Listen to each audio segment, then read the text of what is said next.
Après avoir vu la fonction somme et la fonction moyenne, je vous propose deux nouvelles fonctions fondamentales d'Excel. Fondamentales puisque ces quatre fonctions-là, la fonction somme, la fonction moyenne et les deux nouvelles fonctions que je vais vous montrer là maintenant, sont des fonctions extrêmement simples à utiliser. Dans leur syntaxe, elles sont quasiment identiques puisque à l'intérieur des parenthèses, on demande simplement une étendue de valeur. La seule chose qui diffère, c'est le nom de la formule. Ici, dans ce contexte-là, dans le contexte de ce tableau-là, on demande de dégager la note maximale, c'est-à-dire la valeur la plus élevée. Je vais inscrire au clavier dans la cellule sélectionnée la cellule B10 le signe égal et vais lui demander d'utiliser la fonction max. Je vais ouvrir ma parenthèse et lui donne l'étendue de valeur dans laquelle il doit dégager la valeur la plus élevée. Je vais valider avec entrée, il me dégage la valeur 17 qui est effectivement la valeur la plus élevée. À partir du moment où on utilise des fonctions, elles sont rendues dynamiques, c'est-à-dire que ici, si je change une valeur, par exemple je vais passer de 17 à 20, Excel, à l'aide des fonctions que j'ai insérées ici, va automatiquement mettre à jour les résultats. Je vais valider le 20 et effectivement, la moyenne, les moyennes se sont modifiées et ma formule ici qui m'a permis de dégager la valeur la plus élevée s'est aussi modifiée en passant de 17 à 20. Maintenant, on me demande de dégager la note minimale dans le contexte de ce tableau-là, c'est-à-dire la valeur la moins élevée. Je vais faire appel cette fois-ci, en commençant par mon signe égal, à la fonction min. J'ouvre ma parenthèse, je lui donne la même étendue de valeur que précédemment. Je ferme ma parenthèse et en validant, il va dégager la valeur la plus petite dans la plage de cellules que je lui ai donnée. Et effectivement, c'est bien 7.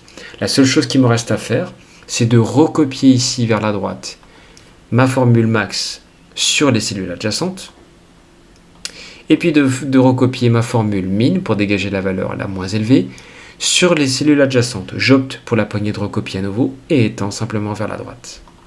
Deuxième méthode, pour arriver exactement à la même chose, à savoir dégager la valeur la plus élevée, c'est-à-dire la note maximale dans le contexte de ce tableau-là, et la valeur la moins élevée, c'est-à-dire la note minimale.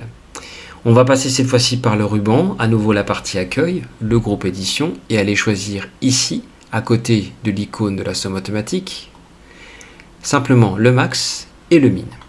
Je rends active la cellule qui va accueillir le résultat pour la note maximale de cette étendue de valeur-là, donc qui s'étendra de la cellule B4 à la cellule B8.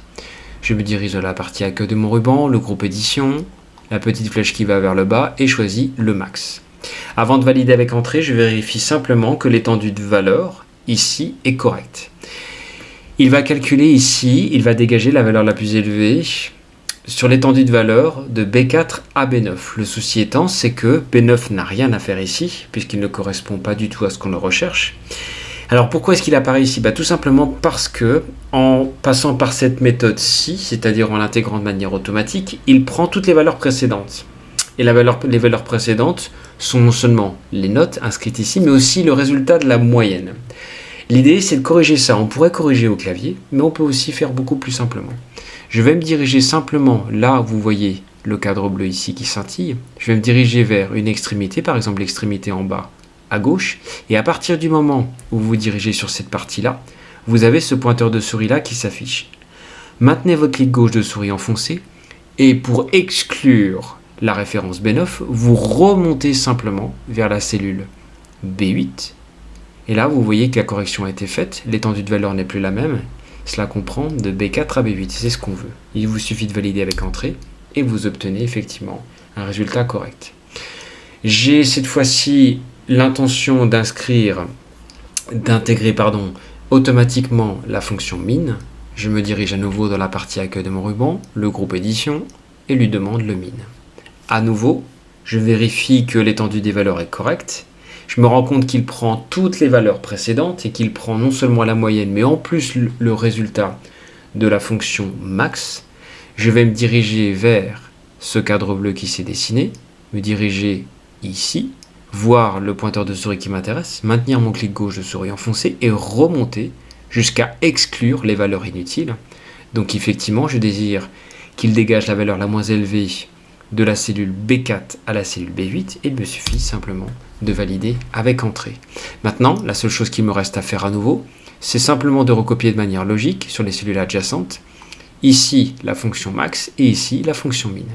Je sélectionne à la fois le résultat de la fonction max et à la fois le résultat de la fonction min. Je vais chercher ici mon pointeur de souris qui est ma poignée de recopie, et je vais simplement étirer vers la droite et obtenir les résultats que je souhaite.